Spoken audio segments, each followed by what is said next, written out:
Bonjour et bienvenue à cette nouvelle édition de Bien branché. Je viens de visionner à l'instant le documentaire Nitashkinan au pays des Atikamekw et je reçois le producteur vidéo Mario Daigle ainsi que le réalisateur Pierre Gagné et deux intervenants, vedettes du film si on veut, Mme Annette Boucher et M. Ernest Ottawa.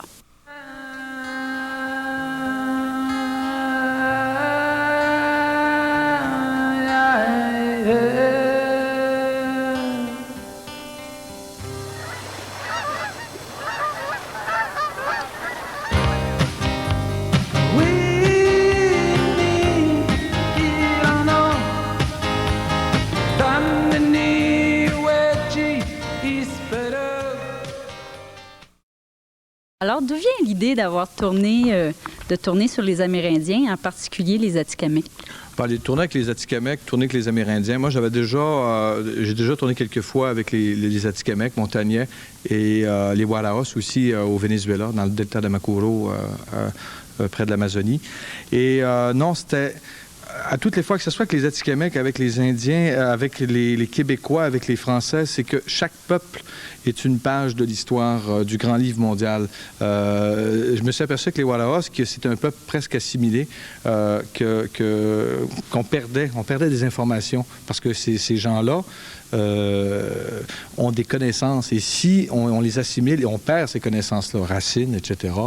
Et c'est la même chose pour les Atikamekw. Les Atikamekw, c'est un peuple qui redécouvre ses racines. Et avec les images qu'on a eues du père Louis-Roger Lafleur, qui a tourné de 1936 à 1952, des images exceptionnelles tournées en 16 mm, on ne pouvait que faire un bon film, avec les images aussi de Mario Daigle. Mario était à la caméra là-dessus aussi.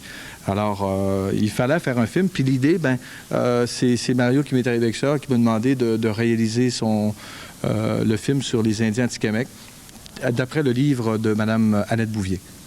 C'est ça, c'est l'idée aussi dans ça, c'est que Annette m'a approché dans un premier départ. Elle, c'était son idée et c'était son vécu. Ce qui fait qu'elle avait besoin d'un producteur. Moi, je me suis, si on veut, approché de Pierre par la suite pour compléter le document, pour qu'il devienne professionnel et qu'il se vende au niveau de la télévision. On trouve dans votre documentaire des images d'archives tournées entre 1936 et 1952. D'où proviennent-elles? C'est ça, ils proviennent du cinéaste, le père Oblat, Louis-Roger Lafleur. Alors, vous savez, au Québec, il y a toutes sortes de cinéastes qui ont tourné un peu partout. On a à penser à M. Tessier, qui a tourné dans la région de Trois-Rivières, l'abbé Proulx dans la région d'Abitibi. Moi, j'ai découvert l'abbé Lafleur, qui a tourné dans le coin de Manawan, Wewantashi, Obidjwan. Alors, à mon sens, on est tombé sur une mine d'or d'images assez exceptionnelle. Alors, c'est pour ça qu'on... Et les Pères Oblats aussi nous ont donné les droits internationaux. Ils ont dit, vous faites un film sur les Atikamekw, allez-y, prenez les images et faites-le. Alors, c'est ce qu'on a fait. Alors... Voilà. Pouvez-vous me parler des intervenants qu'on retrouve dans votre film, comme Mme Bouvier ou M. Ottawa? Du côté de Mme Bouvier, c'est quelqu'un que je connais depuis déjà 2 ans. En fait, ça fait presque 2 ans qu'on est sur la production. Puisqu'il y a eu du temps qui s'est écoulé depuis le temps. On a fait, si on veut, la mise en marché. Et ensuite, ce lancement. Le lancement, c'est une grande organisation. Ce qui fait que Mme Bouvier, c'est devenu comme une famille, une grande famille, puisqu'il fallait vivre constamment ensemble chaque semaine. On se voyait, vous donner un rendu, puis regarder où est-ce qu'on se dirigeait. C'est une dame bien attachante, il faut le dire. Énormément, oui. Il ne faut pas oublier aussi Ernest Ottawa aussi. Ernest qui était... Ernest et Annette, c'est vraiment une dualité. Hein? C'est vraiment les deux peuples. Annette est arrivée avec son bagage de préjugés en 50, elle l'a dit ouvertement. Puis après 333 jours là-bas, elle a appris que c'était des gens extraordinaires. Et puis elle est retournée plusieurs fois avec son premier mari, qui est décédé d'un accident d'auto en 64, mais il partait en canot, puis... Il faisait les rivières jusqu'à Manawan, jusqu'à Wewantashi, et puis c'était des aventuriers. Vous avez aussi un jeune chanteur. De oui. Qui s'agit-il? Sagui Ottawa. Sagui Ottawa, c'est un jeune qu'on a découvert là-bas, en allant à l'hôtel, le petit hôtel qu'il y avait.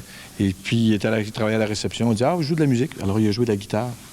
Alors, Mario et moi, on a dit, bon, ben, c'est une très bonne idée. Alors, on l'a utilisé dans l'émission. Il est venu en studio, il est venu enregistrer en studio. Et puis, on a eu beaucoup de plaisir à travailler avec Sagui. D'ailleurs, tous les musiciens aussi, les autres musiciens Atikamekw qui étaient présents dans ce film-là.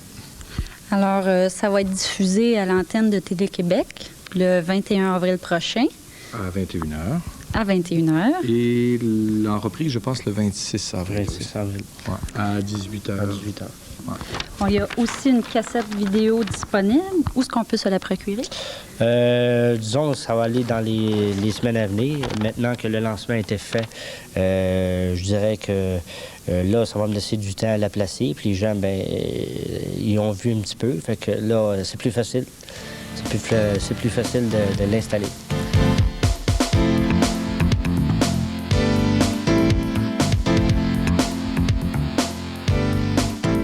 C'est avec joie que je suis en compagnie de gens qui m'impressionnent à quelque part parce que c'est les vedettes principales, si je peux dire, du documentaire. Il y a ici Mme Bouvier qui était enseignante en 1950-51 avec les Atikamekw.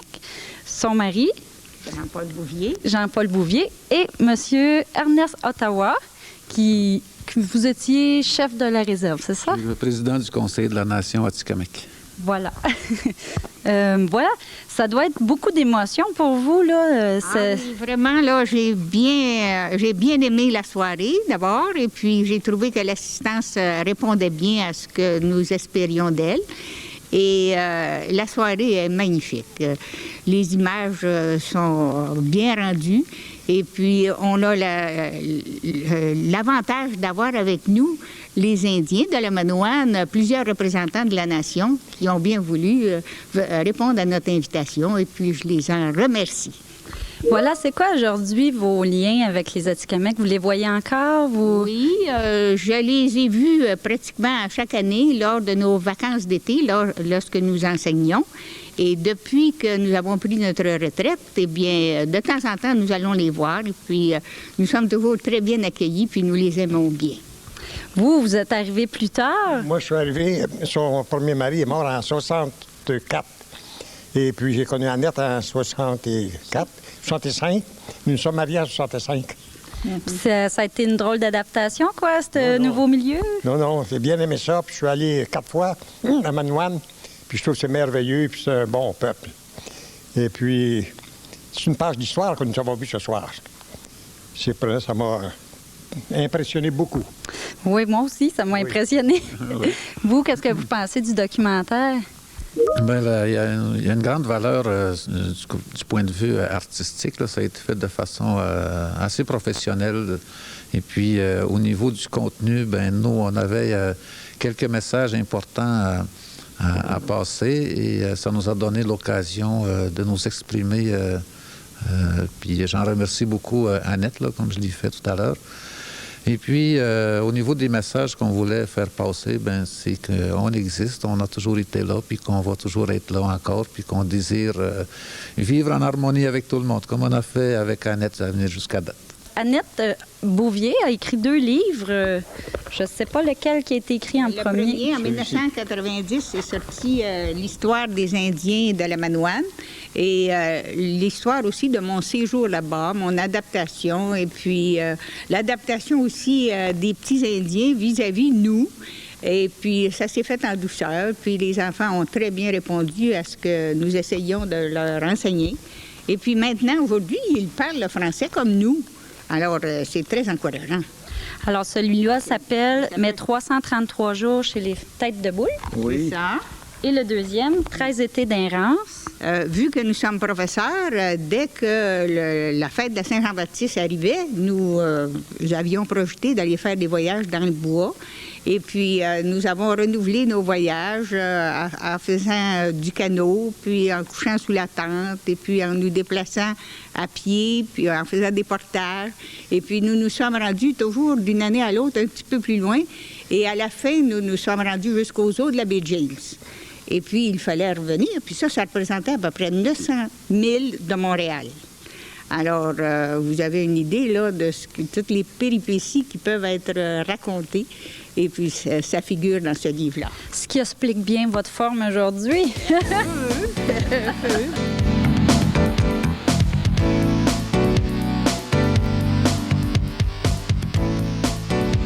Depuis plusieurs années, on a vu apparaître un nouveau sport sur nos pentes de ski. C'est bien sûr la planche à neige, ou plus communément appelée le snowboard, qui est un peu l'ancêtre du skateboard. J'ai avec moi un adepte de ce sport. Alors, bonjour René. Bonjour. Depuis quand tu fais du snow? Moi, ça fait environ 6 ans que je pratique le snow à toutes les saisons. Comment tu as commencé à faire le snow? C'est avec tes amis ou c'est parce que tu as vu des gens faire ça à la télévision? Ben nous autres, c'est comme dans le temps, c'était pas comme encore popularisé. Puis c'est ça, on en faisait sur des trails sauvages. Puis après ça, quand ça s'est popularisé, ben on a réussi à s'en acheter un. Puis là, on a commencé à en faire un peu plus dans les monts et tout ça. OK. Comment ça coûte, rien qu'au départ, l'équipement pour faire le snowboard? Parce que c'est quand même assez dispendieux, il y a beaucoup de choses à acheter. Ben un snowboard comme ça vaut environ 900 $. Après ça, tu as les bottes à environ 300 $. Puis l'équipement, les pantalons, le manteau, les lunettes, les gants, pour à peu près 300 $ encore aussi. C'est assez dispendieux, dans le fond. C'est assez dispendieux quand tu commences. OK. Tu es allé, je pense, en Colombie-Britannique pendant 4 mois faire du snow. Je sais que la plupart des gens qui font du snowboard, ils veulent aller en Colombie-Britannique. C'est quoi que ça a de différent ou de spécial, les monts là-bas? Bien, les monts sont beaucoup plus gros, c'est les Rocheuses. Donc, il y a beaucoup plus de précipitations, il y a plus de neige folle, de poudreuse. C'est pas du tout les mêmes conditions qu'on a ici au Québec. Puis au Québec, j'imagine que tu dois faire de la planche à neige aussi. C'est quoi les monts que tu préfères? Bien, au Québec, les monts les plus populaires, c'est le mont Sainte-Anne, qui est reconnu pour son halfpipe et son snowpark. Il y a aussi le Massif, qui a des belles conditions toujours. Puis, c'est ça, Saint-Sauveur peut-être aussi. OK. Je vais essayer d'amener ton snowboard avec toi. Il y a plusieurs sortes de planches à neige. C'est quoi la différence? Bien, il y a 2 sortes de planches à neige. Ça, c'est une freestyle. Puis la race aussi. Ça, c'est pour faire des sauts, puis pour faire des passes, plein de choses. Puis l'autre, c'est pour faire un peu plus de la course, du slalom, puis tout ça. La forme est différente. L'autre est plus petite ou? Non, c'est pas mal la même grandeur. C'est juste les fixations. L'autre, c'est les fixations de ski alpin. Puis ici, c'est plus rentré. C'est pour aller plus chercher les virages rapidement. OK. La plupart du temps, quand on voit des personnes qui font ce sport-là pour la première fois, ils se cassent souvent des membres. C'est un sport bien dangereux? Bon, c'est sûr qu'il y a toujours moyen de rendre ça dangereux, mais dans le fond, c'est un sport plutôt comme le ski. C'est toi, tu peux rendre ça dangereux si tu te mets à faire des choses dangereuses, là, entre autres. Tu as commencé, avec quel âge? Moi, j'avais environ 13 ans quand j'ai commencé. OK. Puis, dans le fond, s'il y a des jeunes qui t'écoutent et qui aimeraient ça en faire de la planche à neige, tu leur recommanderais-tu d'en faire? Ou s'il y a des parents qui voudraient initier leurs enfants, à quel âge commencer à en faire? Mais d'après moi, environ vers 7 ans, c'est la bonne âge. Là, c'est un peu comme le ski. Tu peux commencer jeune, pas trop non plus, là, parce que c'est quand même dangereux pour les jambes. Là, c'est pas trop bon pour les genoux et tout. Mais environ vers 7 ans, d'après moi, ça a de l'allure. Bon, ben, je te remercie beaucoup, René.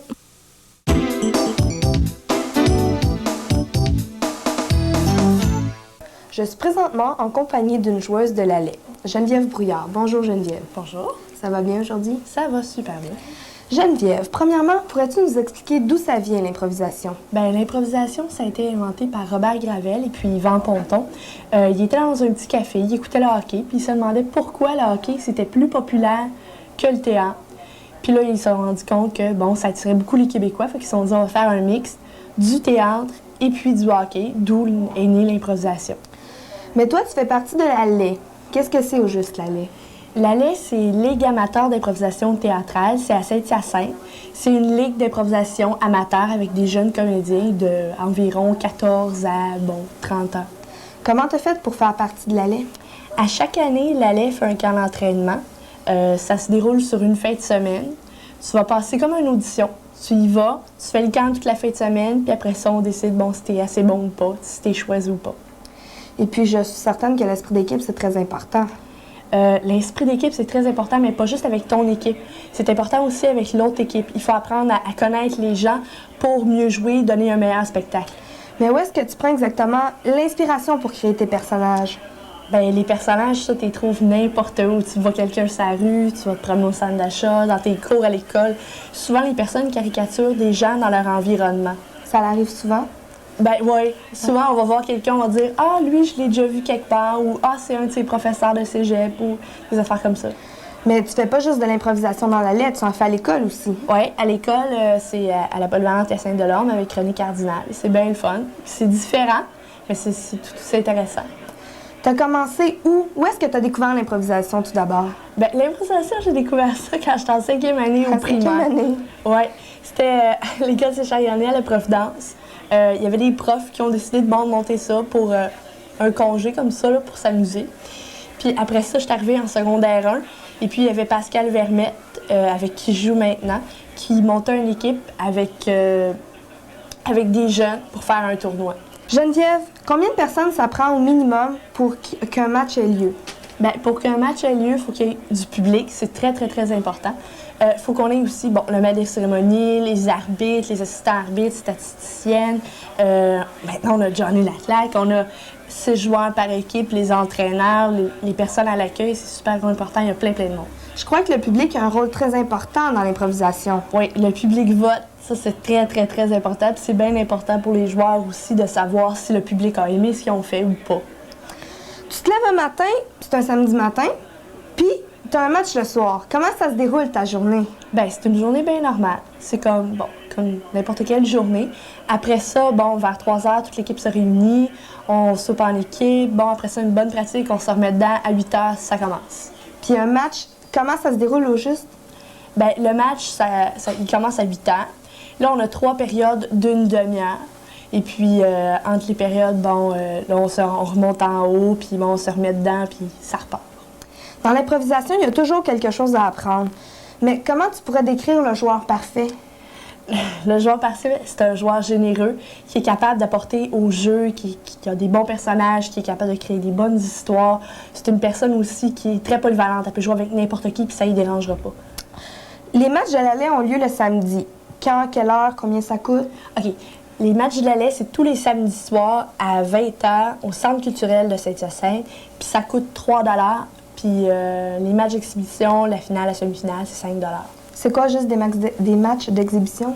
Les matchs d'exhibition, c'est des matchs spéciaux. On a eu les gens d'affaires, on a eu des joueurs de la LNI qui sont venus lors du tournoi FQI. Puis il y a des jeunes des écoles qui viennent jouer aussi des fois entre les périodes. Qu'est-ce qui s'en vient prochainement pour l'Alais? Bien, pour l'Alais, il reste la semi-finale et puis la finale. La semi-finale, c'est le 12 avril. Ça doit être énervant quand on arrive le temps des finales, là. Quand les finales arrivent, là, on voit pas mal tout le monde là, sur le gros nerf. Là, on se demande, qu'est-ce qui va se passer, mais on est confiant. En terminant, Geneviève, j'aimerais ça te demander, il y a sûrement beaucoup de jeunes qui aimeraient ça faire de l'improvisation. Qu'est-ce que tu peux leur laisser comme message d'espoir? Bien, d'espoir. Mais qu'ils lâchent pas, qu'ils persévèrent, puis qu'ils continuent à suivre des ateliers parce que des fois, ça aboutit à quelque chose. Puis c'est bien important de ne pas lâcher, puis de pratiquer souvent. Bon, mais je te remercie beaucoup, Geneviève. Bien, ça m'a fait plaisir.